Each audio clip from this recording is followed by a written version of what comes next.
Muito boa tarde a todos. Hoje é dia 3 de maio de 2025. Iniciamos aqui da cidade de Curitiba mais um estudo da Revista Espírita.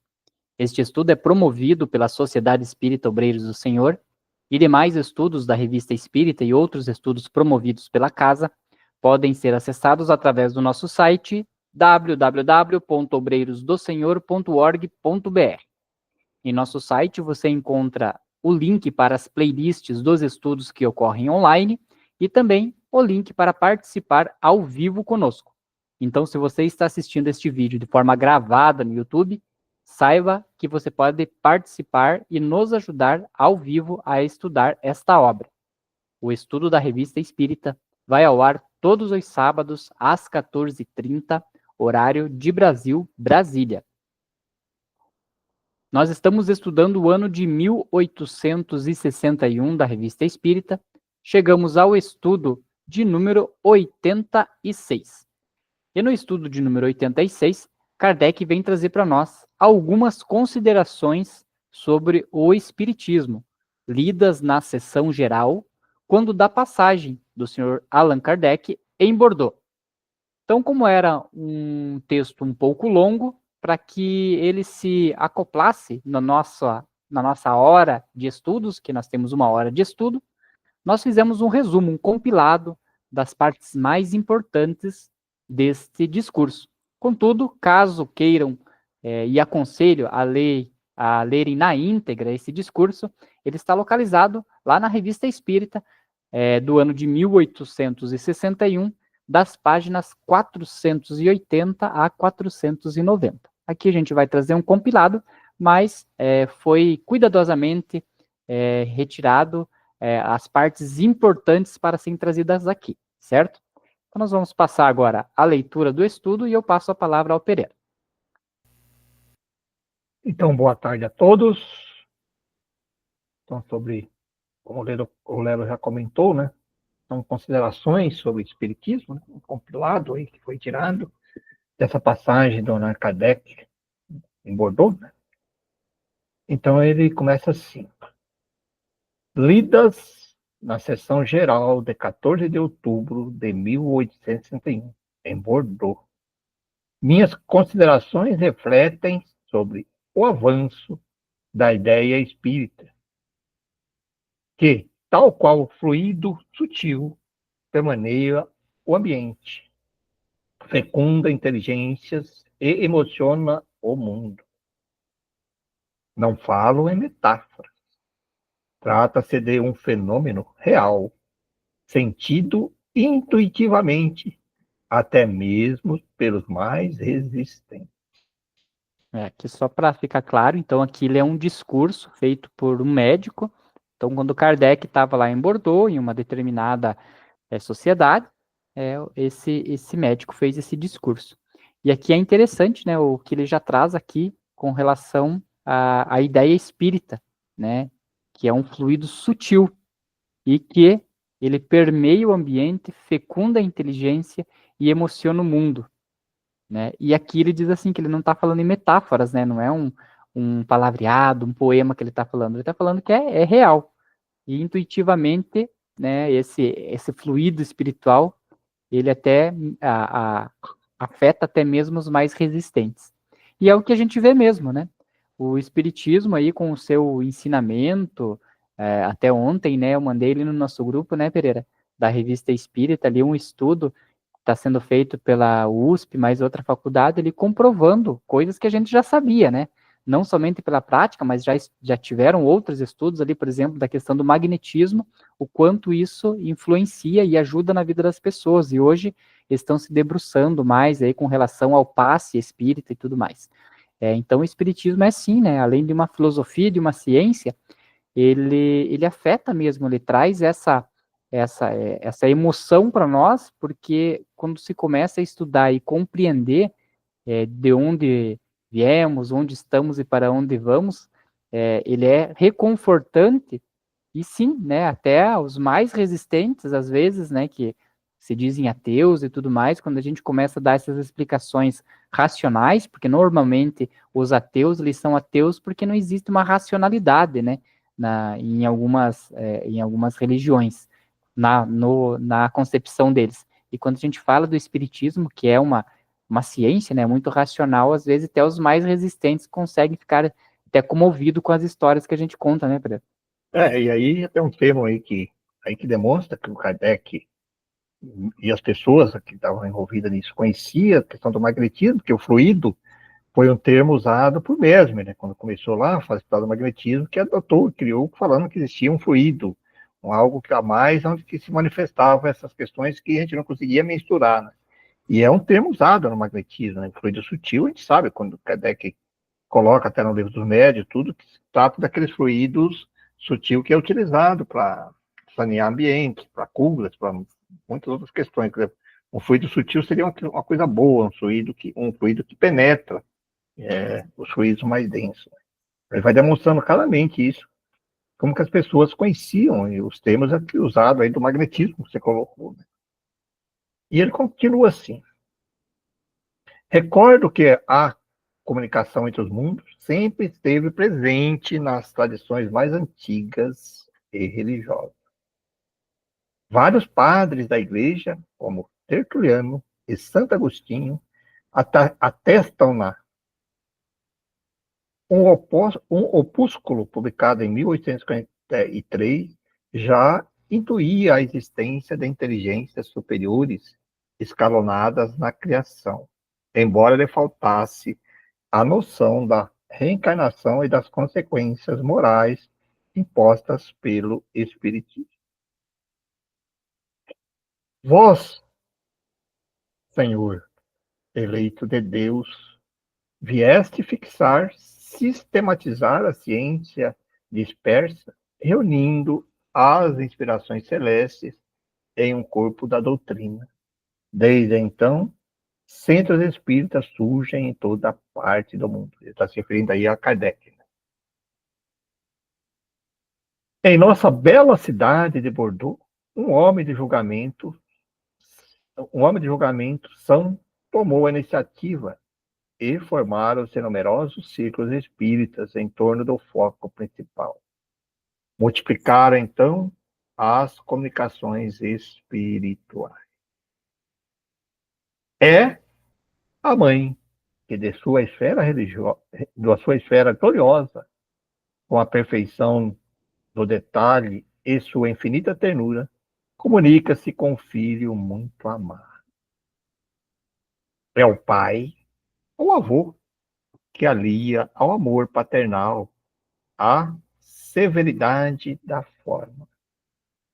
É fenômeno que dá linguagem da caridade, que dá a linguagem da caridade, o cunho da beleza antiga e a melodia de sua prosa.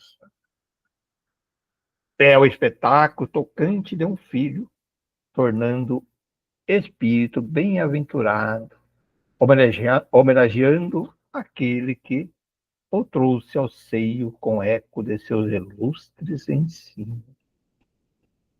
É o de uma mãe que se revela ao filho e que, com a cabeça coroada de estrelas, o conduz de prova em prova ao lugar que ele deve ocupar junto dela no seio de Deus, por todas as eternidades. É o arcebispo de Utrecht, soprando ao seu protegido suas eloquentes inspirações e a submetendo ao freio da ortodoxia. É um anjo, Gabriel, comovente, homônimo do grande arcanjo, tomando espontaneamente e com permissão de Deus a missão de guiar seu irmão, segui-lo passo a passo, assim aliando espírito superior, que é amor fraternal ao amor divino. São os espíritos puros, os santos, os arcanjos, que revestem suas sublimes instruções com o selo da divindade. São, enfim, manifestações físicas, após as quais a dúvida não passa de um absurdo, para não dizer uma profanação. Pereira. Aqui vale a gente trazer esse relato, né? Foi muito bem resumido aqui pelo médico, esqueci o nome dele ali na entrada do estudo, mas era um médico. Ele resumiu muito bem, né, essa questão das comunicações espíritas, né? Ele trouxe ali, né, características, né, de vários tipos de comunicações, da mãe, do avô, tudo mais. E para quem só estuda, né, para quem participa aqui do estudo nosso, ou participa com você lá do estudo das sextas-feiras, do livro dos Espíritos, vê que esses relatos, eles são comuns, né, essas questões da comunicação. Mas a pessoa que fica só no estudo, ela não vai ter esse contato real, ela vai pegar aqui o contato que já é comovente, né, se a gente lê isso aqui, né, por exemplo, a hora que ela fala aqui do arcanjo aqui, eu achei até legal que ele colocou aqui, ó, é um anjo Gabriel, comovente homônimo, né, então ele utilizou o mesmo nome do anjo Gabriel, que deu a notícia a Maria, né, comovente homônimo do grande arcanjo, tomando espontaneamente, com a permissão de Deus, a missão de guiar seu irmão. Né? Então, a gente vê esses relatos, esse só lendo aqui é comovente, mas quando nós vemos a comunicação propriamente dita ali no início, ali no tempo zero sendo dada ali através do médium, é muito mais comovente ainda, né, Pereira? Então, fica até aquele convite para quem gosta de estudar a revista espírita, ver todos esses relatos, que se aprofunde mais, né? Se não participa de alguma casa espírita, que vá participar, né? Veja os cursos de mediunidade, né? Vai trabalhar, porque, mas eu não sou médium, mas dentro de um grupo mediúnico existem os vários trabalhos, né? Desde aquele que tem a mediunidade, aquele que não tem, aquele que tem só a sensibilidade, né? Então tem trabalho para todo mundo. É bonito ficar ouvindo e vendo essas comunicações, mas é muito mais bonito, prazeroso e muito mais eficaz estar participando quando ela é dada, né, Pedro? Aí tem uma questão assim que nós percebemos aí, nós, felizmente, a nossa instituição, não paramos, né? Não paramos os grupos mediúnicos, mesmo na época da pandemia, né? Paramos alguns dias onde que era realmente, vamos dizer assim, não se conseguia chegar até a casa espírita, né? Mas nós paramos pouquíssimo tempo, mesmo na época daquela pandemia, que parou os grupos mediúnicos, então nós não paramos. E nós percebemos, assim, que houve digamos assim, um afastamento e houve alguma linha de pessoas que começaram a fazer online e tal, e resolveram, por exemplo, diminuir e acabar algum grupo mediúnico. Eu sei histórias aí de várias instituições, de pessoas que chegam até nós, de casas que tinham grupos mediúnicos e pararam. Depois que voltou lá, não conseguiram voltar mais. Tudo. E aí a gente vê, assim, às vezes, alguma linha de pensamento dizendo, não, que não precisa, que grupo mediúnico, não sei o que. Gente, só quem realmente participa, né, quando você participa, nós participamos do grupo mediúnico, a gente já está aí já há muitos anos, 15, 20 anos aí trabalhando no grupo mediúnico, só para a gente que está lá, para a gente entender essas frases que ele falou. Né? Quantas pessoas, né, nós não chegou até nós contando as suas histórias, seus dramas, né, aqueles processos obsessivos, tristes, que nós trabalhamos com grupos de obsessão, mas também trabalhamos com outros tipos de espíritos, sofredores, né, chegando ali contando os seus relatos, com suas histórias. Né? Gente, vocês que são espíritas, que estudam, procure a instituição, peça, olha, se tem alguma certa mediunidade, peça para eles, nós vamos estudar, vamos formar um grupo mediúnico, volte a ter os grupos mediúnicos nas casas espíritas, a gente está faltando isso, para vocês terem exatamente essa grandeza, né, de poder participar, porque casa espírita, ser um grupo mediúnico, para mim, ela perde a finalidade, que é da comunicabilidade, né. E olha a caridade, né, de você ajudar esses irmãos contando os seus dramas, né, quantas histórias, né, a gente colocar aí, olha, centenas e centenas, se não dizer milhares de histórias já passou pela gente, né, espíritos contando os seus dramas, e eles, alguns chegam lá todos revoltados, depois aceitam, né, aceita ajuda e reinicia novos processos, né. Olha que coisa profunda, né, e grandiosa, tem que ter, né, eu acho que cada espírita tem que ter um grupo mediúnico, Sejam ele para atender sofredores, sejam ele para atender grupos de obsessão, sei lá, mas eu acho que tem que ter, né? Não podemos perder essa oportunidade da comunicabilidade com os irmãos espirituais. Onde é que está? Estou dando continuidade a esse texto, gente. Há 10 anos, os primeiros clarões do Espiritismo começaram a brilhar ante meus olhos. Entretanto, eram apenas reflexos dispersos. E a comunicação feita pela tipologia não permitia senão manifestações triviais, ou mesmo obscenas. Decepcionado, afastei-me momentaneamente. Contudo, essas experiências foram-me provas destinadas a afirmar a minha convicção. Reconheço hoje que, mesmo nas comunicações inferiores, a evidência da sua alma se impunha, varrendo as dúvidas materialistas que, a contragosto, haviam-se aninhado em mim.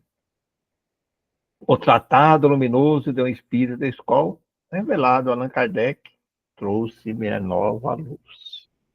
Esse aqui também é um ensinamento bem profundo, né, Pereira? Porque de início, né, a gente pensa, vem um espírito que sem conhecimento, um espírito, como a gente costuma dizer, mais trevoso, não tem nada para ensinar. E às vezes tem muito para ensinar, né? Porque, assim como na arte da guerra, lá do livro de Sun Tzu, né? Conhece teu inimigo, né? Para que lutarás tantas batalhas e vencerá todas.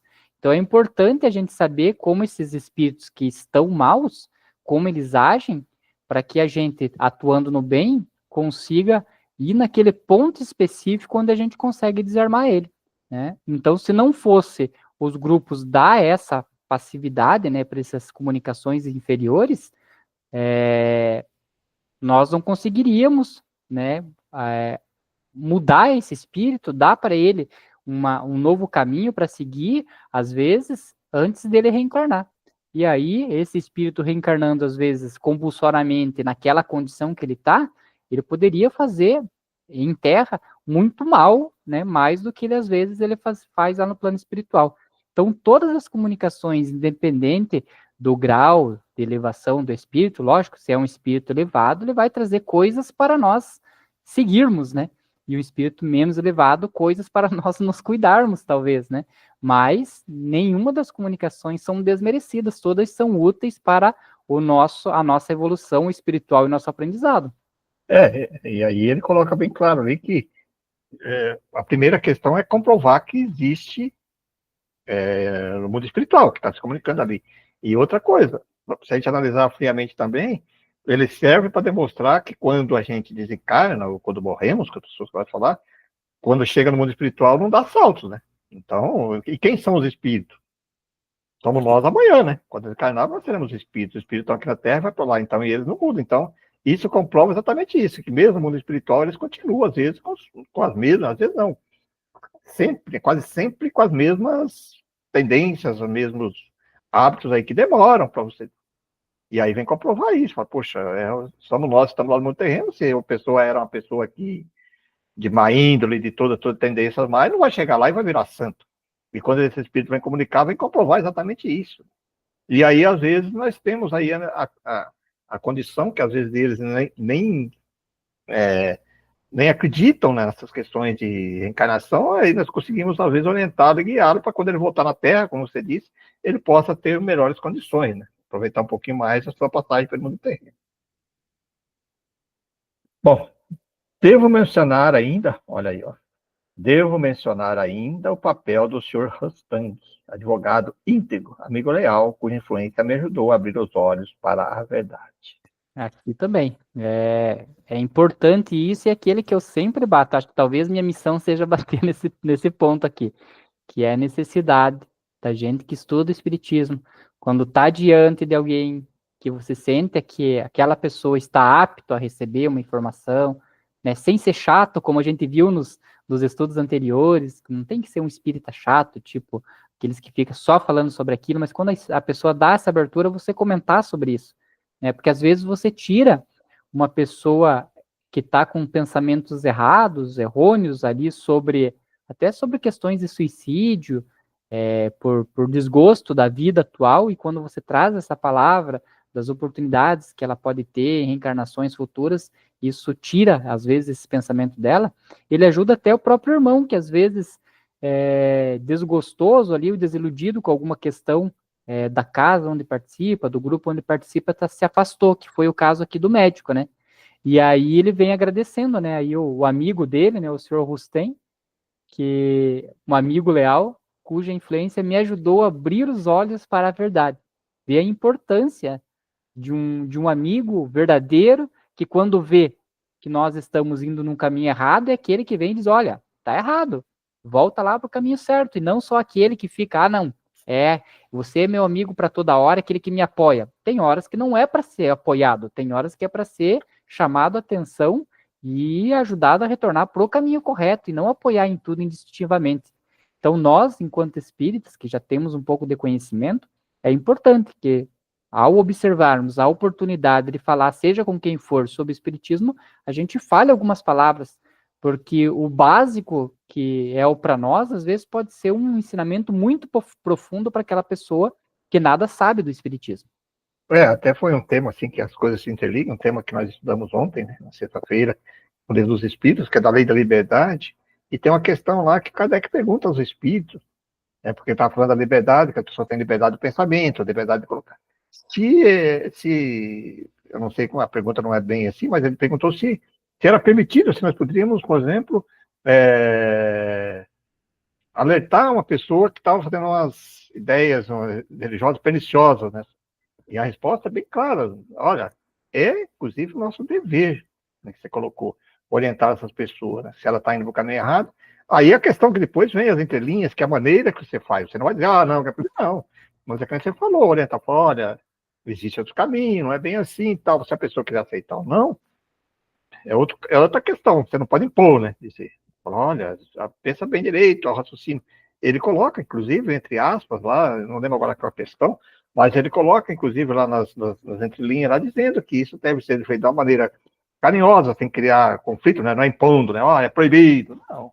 Mas da maneira que a pessoa possa refletir, né? Você colocou, e analisar e perceber que ela está indo para o caminho errado, que não é bem daquela maneira que estão ensinando, né? Ele coloca ainda como um dever, hein? Não é uma questão de dever, que você colocou. Se a gente está vendo uma pessoa que é um conhecido nosso, errado indo para um caminho, nós sabemos que é pernicioso, que está fora, cabe nós chegar aí e orientá-lo da maneira serena. Olha, pensa um pouquinho, dá uma analisada nisso, né? Não é bem assim. Coloca como um dever, hein? É bem interessante. Passa agora a 2 fatos de exceção que me parece justo relatar integralmente. Alguns espíritas fervorosos reúnem-se comigo semanalmente para estudarmos em comum e com mais proveito a doutrina dos espíritos. Outro ensinamento, né? E juntar, que nem aqui, ó, hoje nós estamos em poucas pessoas, mas são sempre as que participam conosco. Tá faltando uma que sempre participa, né, Pera? Depois até tem que mandar uma mensagem para ver se aconteceu alguma coisa. Mas essa questão de estudar em grupo, né, para não deixar-se ser mistificado, entender de forma incorreta algum ensinamento, porque quem estuda sozinho ou estuda apenas com um grupo, não, vamos juntar, é só esse grupinho aqui que tem o mesmo pensamento e vamos estudar só isso. Incorre naqueles erros, por exemplo, como vimos, de pessoas achar que Kardec era racista, que chegar ao ponto de reescrever o Evangelho segundo o Espiritismo, sem racismo, né? Chega ao cúmulo disso. Então, o estudo em grupo, ele ajuda bastante. Por quê? Porque todos nós temos os nossos espíritos que nos acompanham, e quando nós nos juntamos, todos esses espíritos que nos acompanham se juntam juntos, né? Para nos ajudar, para nos intuir ali no estudo. Então, não fica uma coisa somente da minha cabeça, daqueles que me acompanham, mas de vários, né? De um grupo bem grande, se considerarmos aí o plano espiritual, estudando sobre um tema. E isso evita, né, que comunicações, que maus entendimentos sejam realizados. Então é sempre importante que o estudo seja sempre feito em grupo, lógico. Ali você está em casa, vai estudar ali sozinho, ok, não tem problema, e é bom até, mas que isso não se torne o ponto central ali, que sempre você vai fazer isso. Sempre procurar, dentro das casas espíritas, participar dos estudos em grupo. Esse ponto que você falou aí, eu acho importante, porque, por exemplo, a gente estuda, eu não estudo só a revista espírita, eu estudo no Livro dos Espíritos, e nos grupos mediúnicos, a gente estuda, né? Antes, lá nós estudamos também. E, além disso, tem os cursos, o DEON, que você estuda, e outra questão, assim, que algumas pessoas criticam, acham, assim, que a gente participar de vários grupos. Eu participo de 3 grupos mediúnicos.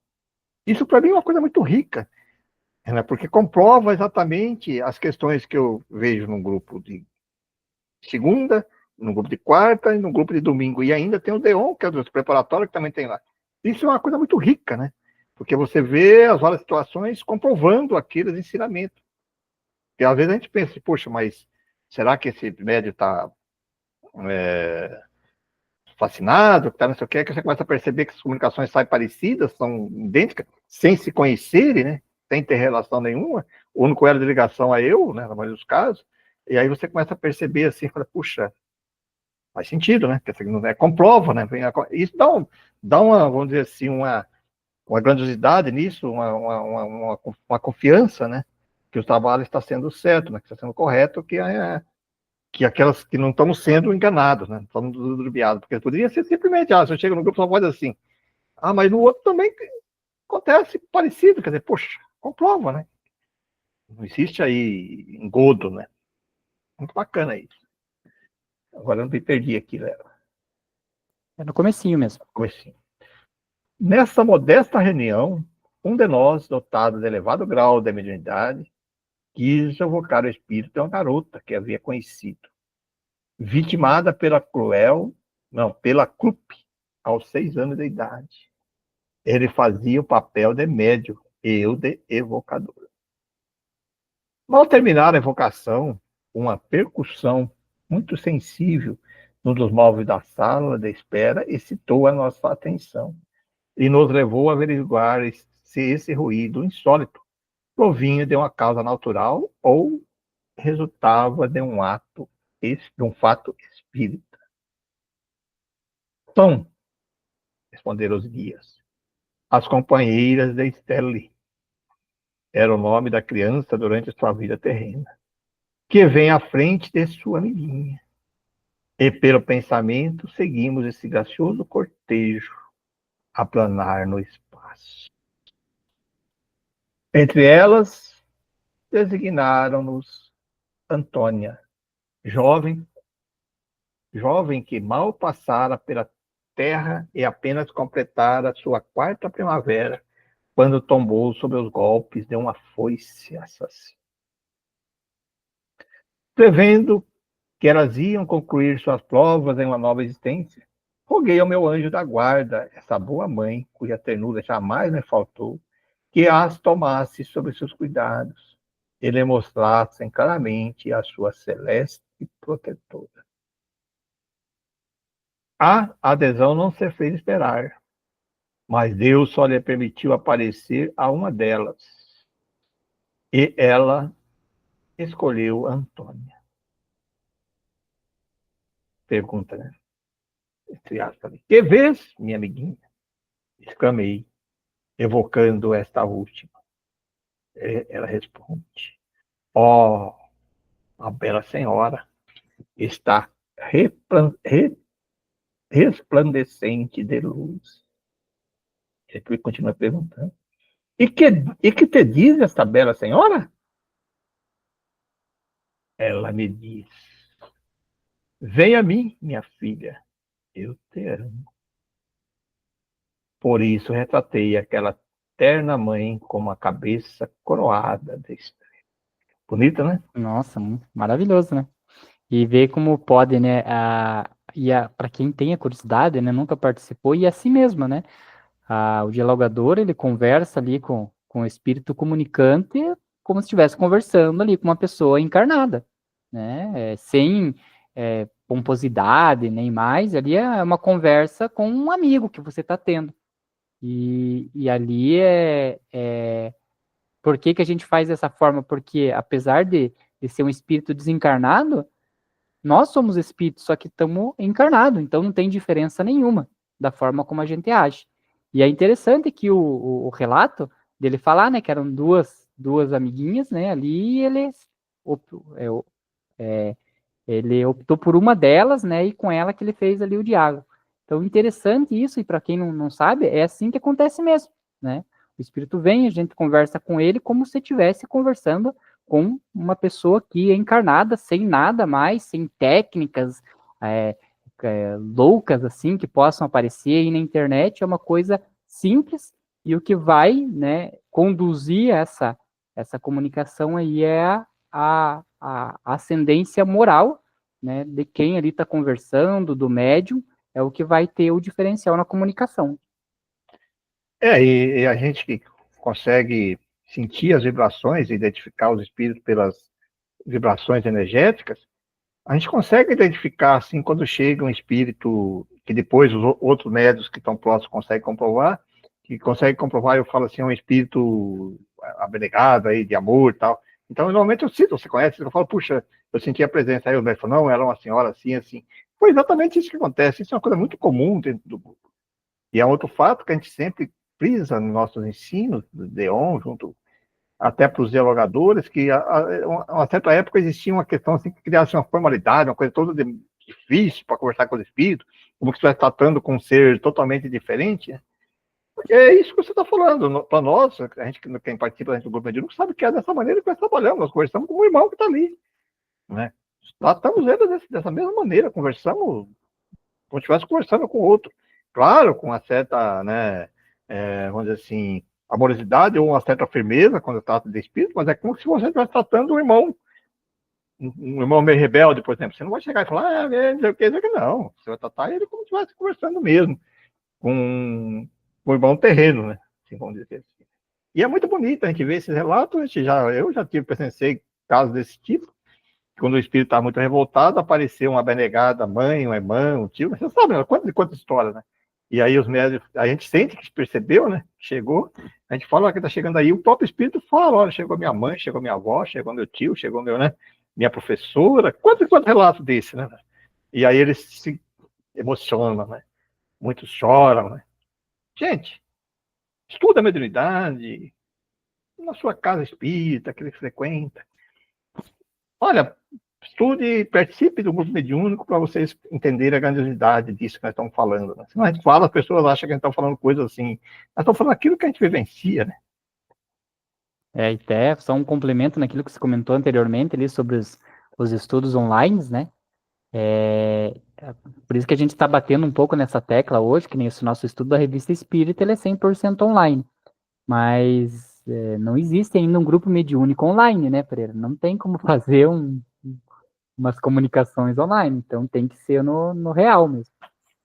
Tem algumas pessoas que tentaram isso, e tentam até hoje fazer isso, mas para mim, eu acho que não me pega, não me dá,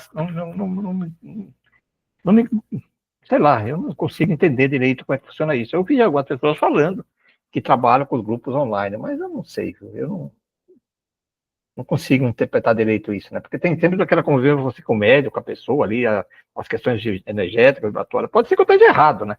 Mas até hoje eu ainda não consegui me convencer que isso é realmente válido. Outro fato pode resumir-se em duas palavras.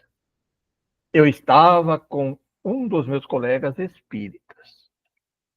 À noite nos surpreendera, em meio a preces a Deus pelos espíritos sofredores, quando vislumbrei vagamente uma sombra saindo de um canto do meu consultório e descrevendo a linha diagonal que prolongou até minha cama, situada na peça vizinha.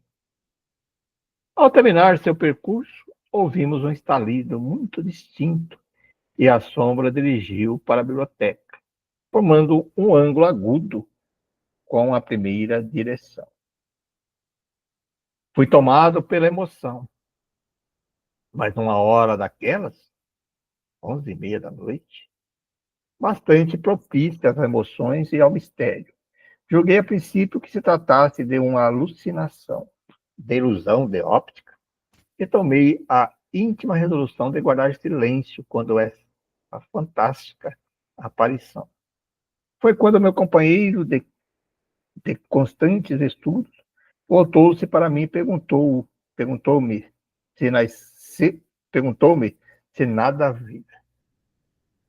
Eu estava perturbado. Esperei um pouco para me refazer. Ele limitei-me a indagar os motivos da pergunta.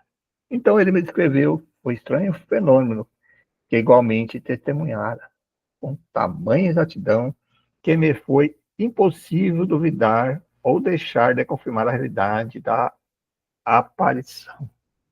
Em outros termos, exatamente o que você comentou, né, Fred? Né? Ali foi uma aparição, então pode ser até uma materialização, né? Para que os dois tenham visto. Não sei se os dois tinham mediunidade ou não, mas para ter os dois vistos, provavelmente uma materialização. Mas é exatamente o que o Pereira comentou, né? Ali no caso de um outro médium que não está vendo o que o Pereira está pensando, o que o Pereira está sentindo, e o Pereira fala, o outro médium confirma que aquilo ali é aquilo ali mesmo. Né? O próprio espírito diz que está vendo aquilo mesmo. Então é uma confirmação de que essas questões, essas comunicações e esse intercâmbio entre os planos aqui terreno e o plano espiritual acontecem muito é, normalmente, naturalmente, né? Eu não sei se o termo seria materialização, mas foi um efeito físico, né? Então foi um efeito físico, com certeza. E aí ele continua esse mesmo tema lá. 2 dias depois, nosso médio, por excelência, estava presente. Aí estava o médio presente já no consultório. Aqui então já deu lá. Então eles não eram médium, os dois que Não, viram. Eles viram e não foi, eram médium, foi, porque. foi efeito físico mesmo. Né? Uhum. Consultados os guias, confirmaram a verdade, acrescentando que aquela aparição espontânea era de um espírito conhecido na vida terrena sob o nome de Maria de los Ángeles.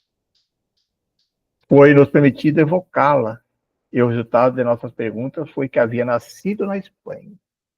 Tinha tomado, tinha tomado o hábito.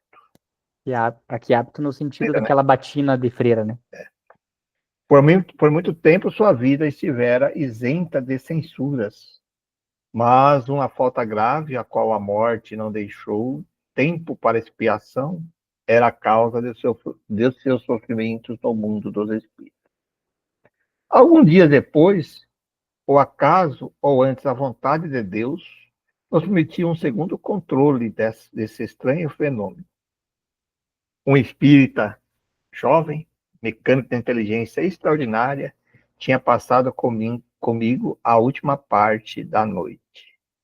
Enquanto me entretia com ele, notei que seu olhar tomava singular imobilidade.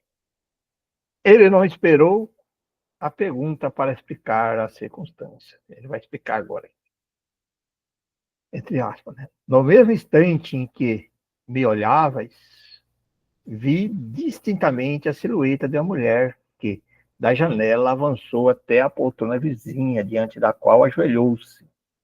Tinha o aspecto de uma pessoa de 25 anos. Estava vestido de negro. Uma espécie de chale, né? Recobria a parte superior do busto. Tinha a cabeça, né?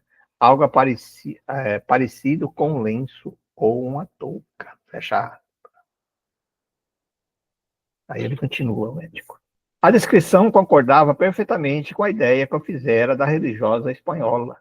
E o lugar em que ela se posternou é mais ou menos aquele onde, ajoelhado como ela, faço habitualmente minhas orações pelos mortos. Olha, interessante, né? Mais uma confirmação. Então, com uma pessoa que não sabia da história, não era um médio de um grupo, era um amigo, que ele falou ali, um amigo mecânico, médio, mas né, não do grupo deles, confirmando a mesma situação sem ele ter contado nada.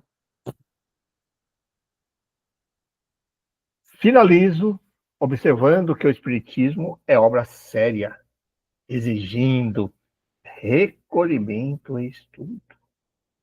Aos sinceros de espíritos, aconselho o aprofundamento teórico antes da experimentação. A ciência espírita infundida gota a gota no coração, na mente, conduz através das provas e lutas a eternidade luminosa que se derrama no seio de Deus. Bolche de Vitrai, médico. Aqui é um ponto importante, hein? A gente fala aí que muitas vezes as pessoas criticam, né? Eu até às vezes achava assim um pouquinho exagerado, né? Que quando a gente vai fazer o DEON 2 anos, né? Ah, vamos fazer em 1 ano e tal. Mas olha que ele fala, olha. Sincero, tinha que considerar por fundamento teórico antes da experimentação, né? Que muitas pessoas já querem entrar no grupo mediúnico. Tem que estudar, né? Eu acho que tem que estudar, Pereira, simplesmente, principalmente, para trazer essas questões aqui do que ele diz aqui, ó.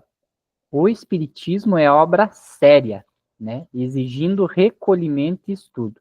Então, quando você vem, que nem vamos supor uma pessoa que tem mediunidade e já tem ali a sua questão, para ela já é natural, se ela não for uma pessoa assustada, né? Muitos médiuns chegam na casa espírita assustados por essa faculdade, mas alguns estão acostumados ali já com a mediunidade, ele já chega assim, com essa naturalidade de conversação aí com os espíritos.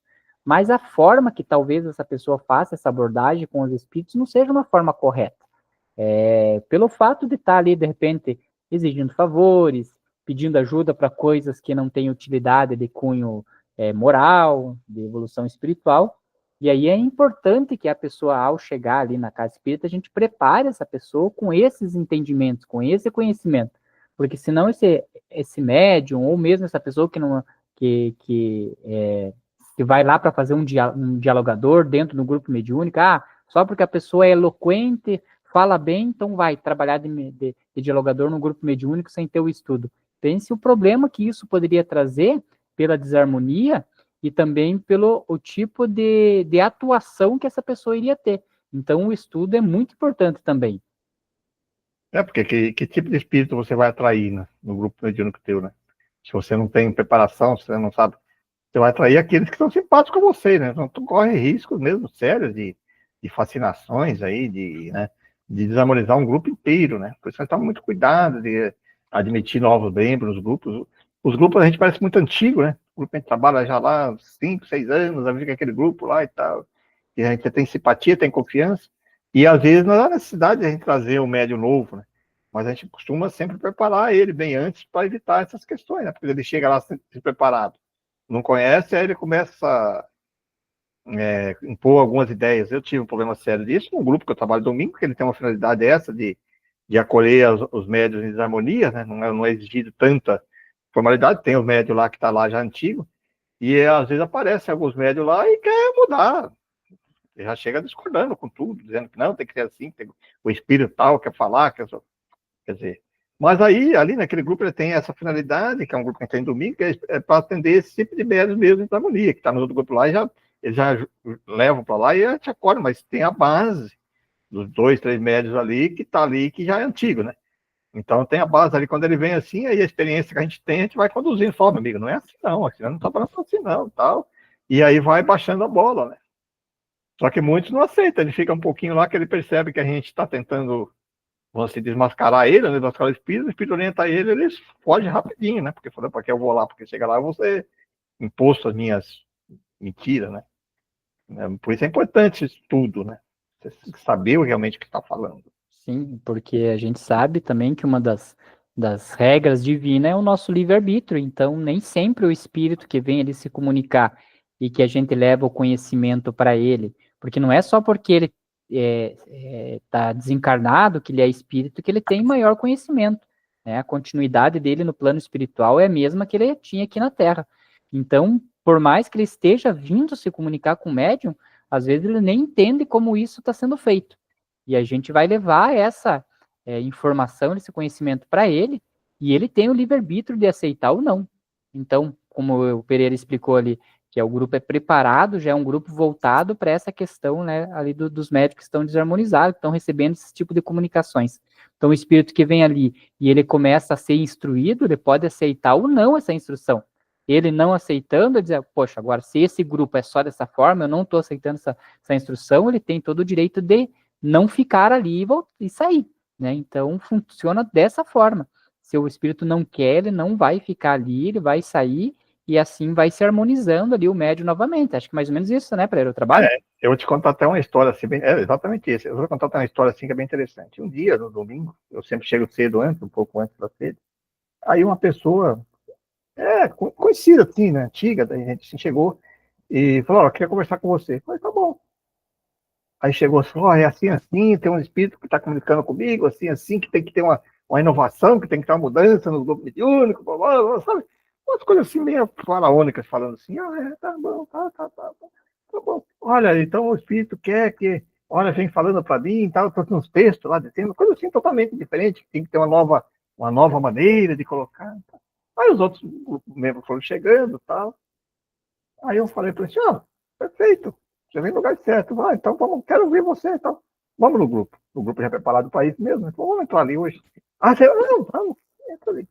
Tentou, tem os médios lá que eu sei, que eu confio, né? Que tem confiança neles, estão lá já, tá, entrou lá e tal. Aí começou a comunicação, aí eu falei: pode. Aí começou, eu vi que ele deu uma. Pode falar, amigo. Aí veio com essas ideias, assim, né? Sabe? Isso aqui. Aí eu falei: meu amigo, desculpa, mas não é assim que nós trabalhamos, não. Aqui as coisas é feitas de outra maneira, tal, tal, tal. E aí veio outras comunicações com outros médios, né? E veio falando assim, né? E aí ele insistia, né? Dizia: não, que você tem que mudar, que você tem que, sabe, as coisas assim que chegou uma nova maneira das comunicações e tudo. Eu falei: tudo bem. Aí, claro, tem outras comunicações, eu estou resumindo aqui, maneira, foi bem, vamos dizer assim, bem tenso, assim, né? Chegou um momento de tensão, mas a gente sabe controlar, você sabe disso, que não é por causa de tensão de espíritos que chegam ali querendo que a gente vai, porque a gente sabe a confiança que a gente tem nos amigos espirituais que estão com a gente. Aí eu falei: tudo bem, meu amigo, então você está convidado, então venha, continua vindo na próxima semana, vamos continuar trabalhando essas suas ideias, para mostrar para nós, que até agora aqui eu não conseguimos entender isso. Você pensa que voltou? Nunca mais, né? Saiu do companheiro ali, né? Porque daí ele viu as comunicações que veio com os outros filhos, como eu falei com os outros médicos, da maneira que a gente trabalhava, tal, não sei o que assim. Não, você é bem-vindo, pode vir outra semana. Vem até hoje, apareceu lá, apareceu nada, né? Você acha que ele falou: não, se eu chegar aqui agora aqui, o espírito, você vai falar: chegar aqui eu sou desmascarado. E outra, você sabe como a gente faz o diálogo, né? É na questão lógica, não tem nada assim de maneira que quando desmontava as ideias da pessoa, não é desmontar simplesmente falando assim que não é bem assim, a gente faz no sentido lógico, né? Que as coisas acontecem, tá? Assim, assim. E aí eu percebi que na primeira, duas entradas que ele deu ali, já ficou quieto, né? E aí depois teve os outros grupos falando, os outros médios, da maneira correta. Aí eu falei: não, perfeito, fala pro teu amigo. Eu falei pro médico: se você quiser vir, pode vir, nós estamos aqui, queremos ouvir. Veio? Não vem, né? Entendeu? Então esse grupo tem essa finalidade mesmo, né? E aí cabe a nós desmascarar ele, mas desmascarar de uma maneira, não é dizendo assim: isso aí é. Não, bota o fato, né? A lógica da coisa. E aqui, só para os amigos que estão assistindo entender, né, o que arrasta ali o espírito, né, às vezes, para convencimento dele, é a questão moral, né, de toda a equipe espiritual que está ali. Então, às vezes, mas é o Pereira a gente sabe ali, é o Leandro e tal. Não, não é só eu. Tem todos os amigos espirituais que estão junto, né, e ali a autoridade moral ali que um espírito tem sobre o outro, ele vai arrastar. E aí eu me recordo daquele livro, já falei isso aqui, mas faz tempo que eu não comento sobre ele, então até está na hora de comentar de novo, que é o Diálogo com as Sombras, né? Que o espírito ele vinha no grupo mediúnico ali a vida inteira para tentar atrapalhar, né? E os espíritos ali, a equipe espiritual sempre tentando colocar ele no caminho certo, mas ele era de ficar atrapalhando até que um dia convenceram ele. E ele começou, ao invés de atrapalhar, a ajudar. Então, para ver a necessidade também da gente dar essa oportunidade para esse tipo de espírito, porque a cada espírito, vamos dizer assim, salvo, né, é uma missão cumprida. E eles vêm, você sabe disso, que no grupo mediúnico é comum isso aí, muito comum. Sempre tem essas vezes quando a gente fala que tem interferência, né? Então, alguns espíritos que coordenam esses redutos trevosos aí chega e vê um espírito: vai lá, pode ir lá, que você vai lá e vai conseguir, né? Vai lá e tal. Ele vai, e aí é permitido que ele venha. Mas é uma armadilha, entre aspas, né? Mas é uma maneira que ele vem para a gente desmascarar ele, né? Então ele vem com toda a pampa, né? Acreditando em tudo isso. A gente deixa ele falar um pouquinho, vai acordando, vai colocando. Quando ele vê, ele está envolvido, né? Aí quando ele fala assim, ó, agora você sabe, se você quiser voltar lá para ir lá, vai, mas você sabe o que acontece com você lá. O que acontece com ele? Não quero voltar mais lá, não quero, porque daí a gente vai convencendo ele, né, quando você tira ele do ciclo. Mas eles chegam com toda a pompa, né? Os grupos de obsessão não tem essa coisa muito bonita, né? A gente, é uma coisa fantástica, né? Ele chega assim que parece que, né? Aí se você, quem não conhece, eu acho que se o jogador não tiver preparo, a pessoa que já prepara, já sai correndo, né? Porque ele chega assim, não, que agora eu vou fazer, que não sei o que, tudo. Aí você vai, vai conversando na hora com ele, vai montando ele. Quando ele percebe, ele não consegue escapar mais, né? Falei, agora, amigo? Você tenta levar vida, você quer ir lá, vai. Quer seguir seus amigos, você chega, mas aqui, que nem diz aqui, não, né? Mas se você quiser, ele volta, algum e outro, né? Mas vai com nossos amigos, mas muitos né? Não querem voltar mais, porque eles sabem né, que a gente vai oferecendo outro caminho. Vamos continuar, senão o nosso tempo Vamos lá. urge. Não, terminamos ali o texto, então vamos só fazer a fixação aqui do conteúdo. Hoje foi bem um texto para convite mesmo, né, Pereira? Para parar só com essa questão aí da teoria, e colocar em prática. É uma das minhas orações, sempre eu peço isso, né? Que aquilo que a gente aprende, Deus nos dê a oportunidade de colocar em prática. Então, hoje o estudo foi bem voltado nessa questão ali das observações ali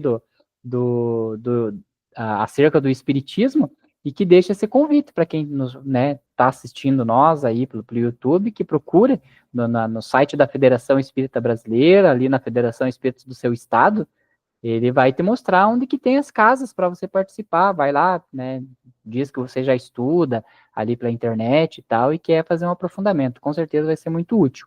E como era um estudo aí bem voltado a esse convite, nós vamos fazer aqui uma resposta, um bate-papo bem rápido, só para a gente fixar o conteúdo, para quem caiu aqui de paraquedas, e nunca é por acaso, né, quem cai aqui por acaso não é, saiba que não é acaso, é obra divina mesmo, nós vamos fazer respostas curtas, Pereira. O que é o Espiritismo? Né? É uma ciência, filosofia, uma filosofia que faz a ligação, e ela foi codificada por Kardec, né, que colocou o termo espiritismo, inclusive, e que aonde vem nos mostrar aí abrir a porta do mundo espiritual, né? Então, o espiritismo é isso. Você pode interpretar ela de várias maneiras. Um fala de religião, mas ela tem um aspecto religioso que ela faz nós religarmos a Deus. Mas é uma filosofia que faz nós revermos a maneira de quem somos, de onde viemos, para onde vamos, né? O que seremos após a morte. O Espiritismo é tudo isso. Ela vai nos ensinar esse caminho, né? Vai nos abrir a porta. Perfeito. Eu estava aguardando você falar. Se você não falasse, eu ia falar isso, que é uma ciência, né, uma filosofia com cunho religioso. Então, nós não somos uma religião, mas para aquele que sente essa falta, ele tem esse cunho religioso. Por quê? Porque a gente nós, nos grupos espíritas, nós trabalhamos com a questão da moral de Cristo. E quando se trabalha com a questão da moral de Cristo, é a religião, né? A fé que a gente tem nesse ser mais evoluído que esteve na Terra e nos serve de nós para modelo. Então, não vai faltar, não irão faltar momentos aí ao estilo religião dentro do estudo espírita. Allan Kardec. Então, aqui eu respondo aqui, que é mais fácil. Então, Allan Kardec era um professor, né, escritor já da época lá dos anos de 1800, muito famoso, né, pela sua didática de educador, magnetizador, né, muito cético, né, pelo seu sistematismo de analisar e pesquisar as coisas, foi incumbida a ele não a codificação do espiritismo, mas a análise dos fenômenos das mesas girantes que culminaram aí na codificação espírita. E ele, como um bom detalhista e analista, ele começou a analisar aqueles fenômenos materiais das mesas girantes e viu que era muito mais complexo e muito mais amplo do que só mesas se movendo. E ali ele começou, fez um estudo árduo, né, e gigantesco que culminou aí nessa filosofia, nessa ciência chamada o Espiritismo. Então, Allan Kardec é o pseudônimo que ele utilizou justamente para separar o nome real dele, que era Hippolyte de Lyon Denisard, que era ele como educador, e quando ele escrevia sobre o Espiritismo, ele se intitulava Allan Kardec, que tem todo também uma carga histórica, espiritual desse nome de Allan Kardec, e reencarnações passadas dele mesmo, que a gente já falou aqui também na Revista Espírita, então é bem bonita essa história. Então, o que são manifestações espirituais, Pereira? Então, aí é uma parte do Espiritismo que estuda essas manifestações, que alguns falam assim de sobrenaturais, que são manifestações aonde os espíritos se manifestam na Terra. Pode manifestar de várias maneiras, por isso tem que estudar o livro dos médios. Pode ser manifestações que nós chamamos de efeitos físicos, aquela onde que todo mundo que estão ali percebem, né? Que são os ruídos, que são as imagens, são presenças espirituais, isso aí são manifestações de espíritos, e também pode ser ela através dos médios. Então, as manifestações através do médio, somente os médios que percebem, sim, aonde que eles se comunicam, através aí, tem várias maneiras, mas tem a psicografia, a psicofonia, que são mais comuns, né? Tem também de pintura, e lá no livro dos médios, que vai se conhecer todas as características da mediunidade e os tipos de manifestações espirituais e espíritas. Então, resumo, são os espíritos, né, se manifestando no mundo físico, sejam eles através de efeitos físicos, onde todo mundo que está presente na sala, ou no ambiente, ou no lugar percebe, que essas são consideradas efeitos físicos, mas sempre existe a presença do médium, mesmo nas manifestações das manifestações físicas, né, que coloca ali, tem que ter um médium de efeito físico, que nós chamamos, que ele pode ser que ele nem saiba disso, mas o espírito precisa disso para se manifestar. Sempre a figura de um médium. Perfeito. E quase respondeu a seguinte, Pereira, então, né? Que é qual é o papel dos médiums. Então, um médium, como diz, ele é o médium, o intermediário, né? Entre ali a visão terrena, o mundo terreno e o plano espiritual. Então, o espírito vai se utilizar, né, dessa pessoa, seja para uma psicografia, que seria escrita, uma psicofonia, que seria fala, ou mesmo como o Pereira falou ali, o corpo fluídico ali do médium, ali, pela energia dele, conseguir fazer um efeito físico, mover uma cadeira, uma mesa, como era na antiguidade. Então, os espíritos precisam desse papel do médium. Se a reunião ali das pessoas que estão ali não tem um médium, né, não irão acontecer, né, nem essas comunicações, nem ali de qualquer manifestação espiritual. Então, o médium é importantíssimo para que consiga fazer essa comunicação. Por que eu estudar o Espiritismo? Vou responder porque essa também é fácil, eu deixo as difíceis para o Pereira. Né? Por quê? Porque o Espiritismo, né, é a única filosofia, ciência, né, que se preocupa com essa questão da evolução espiritual, do que para onde que vai o espírito, o que é o espírito, o que é a alma, né? Então a gente traz essas questões aí do espiritismo que normalmente não se encontra, né, em outras religiões, que não se aprofundam nessas questões do espírito, né? Normalmente eles ficam só na parte da religião e não se aprofundam no espírito, nas questões da alma do espírito. Então, no espiritismo a gente estuda, né, para entender a vida, qual que é o propósito da morte. A morte não é o fim, é simplesmente mais uma etapa que se é vencida. O que acontece quando a pessoa, como a irmã que a gente viu ali, ela teve uma vida inteira correta, mas aí ao final da vida ela cometeu um erro grave, e por causa daqueles erros graves ela estava sofrendo, então como que ela vai resgatar essas questões? Então dentro do espiritismo a gente consegue estudar tudo isso. Essa é fácil, hein, Pereira? Estudamos, respondemos no anterior, eu acho, né? Que significa reencarnação, então Porque o nome já diz, né? Reencarnação, né? Quando você falou o nome re, já quer dizer que é o retorno, né? Retornando o corpo físico novamente, né? Então a reencarnação ela tem essa questão aí que é o espiritismo, como o espiritismo estuda a pluralidade da existência, que nós sabemos que tem várias existências, né? E que no mundo espiritual ele consegue ali, nós falamos na erraticidade, né? Ele consegue ali também, vamos dizer assim, exercer a sua liberdade, né? Sua livre-arbítrio dentro no mundo espiritual, mas há necessidade dele retornar ao corpo físico. Então o nome já diz, reencarnação. Retornar ao mundo físico novamente para continuar a sua jornada. Né? E jamais vai perder a sua individualidade, né? Isso é importante. Né? Mesmo lá no mundo espiritual, ele não perde a sua individualidade, ele continua a sua individualidade, e aí ele necessita, na lei de progresso, né? Ele necessita passar pelo mundo espiritual para ir aí burilando suas imperfeições, os seus erros, os seus equívocos, e assim continuar a sua jornada evolutiva.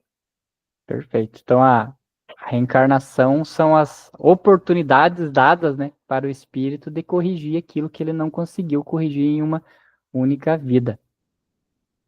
Vamos para a última aqui, como distinguir um bom espírito de um mistificador? Como nós já dissemos, já, acho que no começo, daquela pergunta ali já fala por que estudar o Espiritismo, essa aí já é uma primeira ideia, né? Então, só vai conseguir distinguir o bom espírito modificador pela qualidade, né? Pela qualidade da comunicação e pelos ensinos que esse espírito está passando. Né? E isso só vai ser conseguir se você saber o que é realmente que faz parte de um processo evolutivo correto do que não, senão você vai cair nesse erro, né?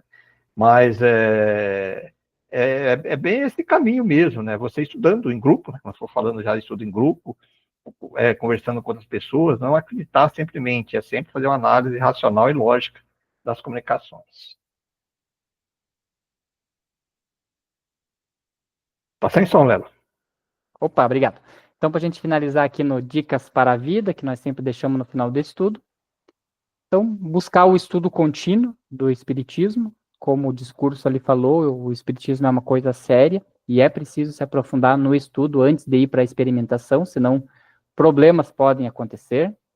Praticar a caridade, que é um dos pilares do Espiritismo. Fora da caridade não há salvação. Então, pratique a caridade, a fraternidade no dia a dia. Exercite a paciência e a tolerância diante das dificuldades, pois nós somos espíritos ainda em evolução e a necessidade, às vezes, de perdoar um irmão que fez alguma coisa errada é necessário, né? Então, temos que ter essa tolerância. Manter a oração como alimento espiritual, como vimos aqui no estudo, o que diferencia ali, o que a autoridade que se impõe sobre um espírito é a autoridade moral, né? E a pessoa, se ela não tiver uma vida de oração, não a oração contínua à base de palavras, mas a vida de oração, não conseguirá ter esse alimento espiritual e impor ali uma autoridade moral quando é necessário ajudar algum espírito. E aí, cultivar os bons pensamentos e sentimentos para elevar sua sintonia vibratória, porque quando se eleva uma sintonia vibratória, se faz um relacionamento com espíritos superiores que nos ajudarão tanto nas energias benéficas quanto também nas intuições, nas ajudas para nossa caminhada nesse orbe. E é isso. É isso aí, né, meus amigos, colegas. Mais um estudo para a nossa reflexão. É sempre importante a gente frisar aqui, nessa parte final, que nós colocamos aqui reflexões, né? Para cada um. O objetivo principal, eu acho que é que aquelas pessoas que estão estudando, que elas se aprofundem ainda mais no estudo. E aquelas pessoas que estão iniciando, que ainda têm dúvida, que busquem, né? O Lero já colocou antes ali, busque uma casa espírita séria, busque estudar, se aprofundar na filosofia espírita, que ela vai responder muitas questões, às vezes, da dificuldade que estamos passando no momento. E nesses momentos que encerramos, nós sempre deixamos aqui as nossas vibrações de harmonia, equilíbrio e gratidão. Primeiramente a Deus, que nos concede essas oportunidades. Como temos disse hoje, reencarnação. Essas oportunidades de estarmos reencarnados nesta época, junto com um grupo de pessoas que necessitam. E principalmente nesta agora, onde estamos tendo a oportunidade de se aprofundarmos um pouquinho mais sobre essa filosofia, essa doutrina, essa ciência tão rica que é o Espiritismo. Obrigado, Deus. Obrigado. Como jamais podemos esquecer da nossa gratidão e amor ao nosso mestre, nosso guia, Jesus, que através do Evangelho nos mostra o caminho. O nosso mestre querido esteve na coordenação geral maior do Espiritismo, por questões de evitar algumas contradições e algumas intrigas, usou o nome de Espírito de Verdade. Mas sabemos que estava lá o mesmo, coordenando, Consolador prometido, que é a filosofia espírita. Por isso a nossa gratidão ao nosso querido mestre, espírito mais evoluído que esteve presente no mundo terreno. A nossa gratidão e amor a todos os amigos espirituais que nos acompanham, nos orientando, nos guiando, nos mostrando os nossos caminhos. Mas o importante sempre é a gente estar ciente dos amigos espirituais estão para nos orientar. Mas cabe a cada um de nós pegar na charrua e lavrar a terra das nossas imperfeições, para que assim possamos semear melhores sementes. E nesse momento, nessas nossas ações, os bons amigos nos orientam, nos tratos culturais, na profundidade, nas escolhas das sementes. Cabe a nós plantar, para que assim possamos ter colheitas mais saudáveis, mais férias.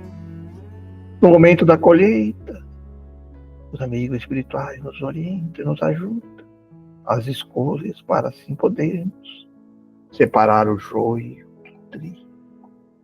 É assim que temos que entender os amigos espirituais, porque sabemos que muitas vezes nós delegamos a nossa parte a eles, querendo que eles façam o que a nós compete. Não.